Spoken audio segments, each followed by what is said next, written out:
Hey, welcome to Pianist Academy. I'm Charles Stepanek. Today's lesson is all about the dominant 7 arpeggio. This is going to be a great video for intermediate level and early advanced pianists who already have a little bit of music theory background. So what is the dominant 7 arpeggio? Well, first we need to understand what a dominant 7 chord is. Now, as you probably know by now, most chords in music are built by stacking thirds, stacking intervals of a third on top of each other. So if we look at a G chord, let's say we start with G as the root, we add a third on top and get B, then we add another third on top and get D. So we have 3 notes, right? And these 3 notes are making 2 different intervals of a third. We have one on the bottom and we have one on the top. So we call these stacked thirds.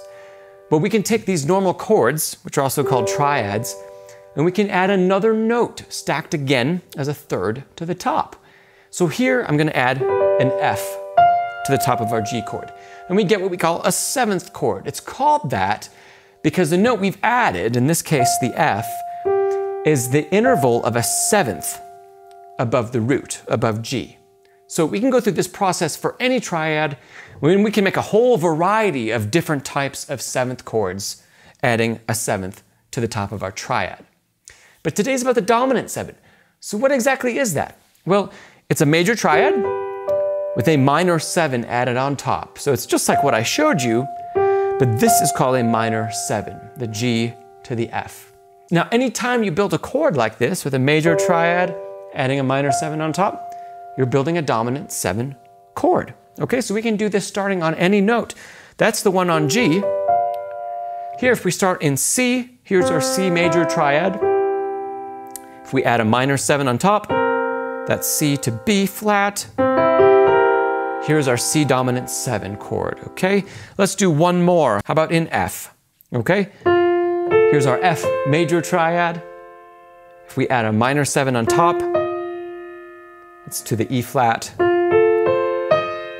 Here is our F dominant 7 chord, all right? Okay, now we know how to build this chord anywhere on the keyboard. So to make it an arpeggio, all we need to do is break the chord up into its individual notes. Going back to our G chord, here's our individual notes.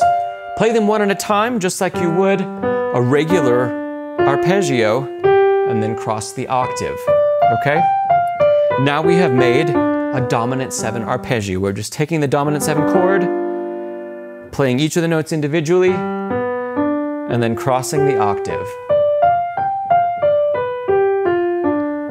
Okay. Now what makes a dominant 7 arpeggio so important to practice? First off, regular arpeggios have 3 notes, right? So if we're still in G, using the G triad, and if we play that in arpeggio, well, we have these crosses. They're important to practice, right? But we only get to exercise thumb, 2nd finger, and 3rd finger. And then of course when we end, we play the ending with the 5th finger. But when we have a dominant 7 arpeggio, we're adding a 4th note, and that 4th note is played by the 4th finger. Now this is very important because the 4th finger is the finger that gets so little attention in our practice usually, and it's a weak finger. It's a finger that needs a lot of extra practice to bring it up to the level or the ability that the rest of our hand has, right? Especially our thumb, our 2nd finger, and our 3rd finger. Those are our strong fingers, but our 4th finger can need a whole lot of work. So if we play a dominant 7 arpeggio, now all of a sudden we're getting to exercise our 4th finger in this process. So important. So every day that you add a dominant 7 arpeggio into your practice, you're actually adding in all kinds of extra legwork, workouts, right, for your 4th finger. Great. Okay, the other thing we can do with the dominant 7 arpeggio is we can actually practice between the 4th finger and the 5th finger. And this is another really important finger combination. The 5th finger, again, is a finger that's usually pretty weak, that usually needs a lot of extra attention as we go through and practice music, right? So in this case, we can use a dominant 7 arpeggio and do what I like to call a turn on the top. Just alternating between 4 and 5. Right? Okay, we can also take this and we could add it maybe on the top of the 2nd octave. So if we play a 2-octave dominant 7 arpeggio,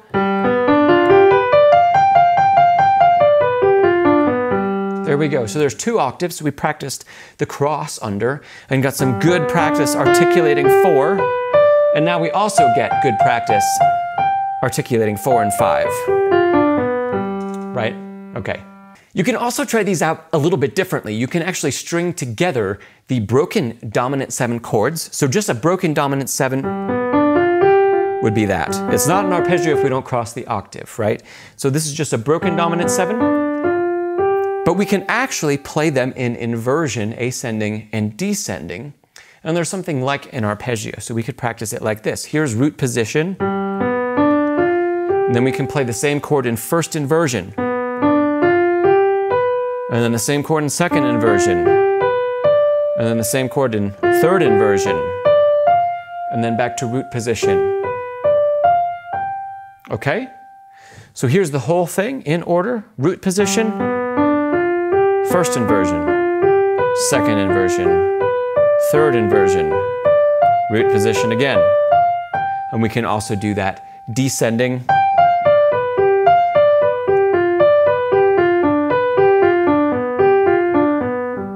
So those are broken dominant 7 chords. Not quite an arpeggio, but it's still a great thing to practice. Again, really helping to work out that 4th finger. Okay, one more important bit. Dominant 7 chords and arpeggios, or forms of them, are used all over the classical piano repertoire. So maybe you're beginning work on a piece of music that has one of these in it, or something very similar in it. Take the arpeggio from the key that you're in and practice it by itself before you start practicing the music. I absolutely guarantee that if you do that, if you isolate this and practice the dominant 7 arpeggio on its own, you will see huge rewards during your time practicing the actual pieces, your actual music. Here's just a short list of composers who regularly use the dominant 7 arpeggio in their pieces. Now, if you're learning any music by any of these guys, think about starting to practice this arpeggio by itself. Okay, that's it for today. I hope these ideas have been helpful to you. Be sure to click that thumbs up button, subscribe to the channel, ding the notification bell so you don't miss out on future videos, and remember, practice smarter, not harder, and I'll see you next time you visit Pianist Academy.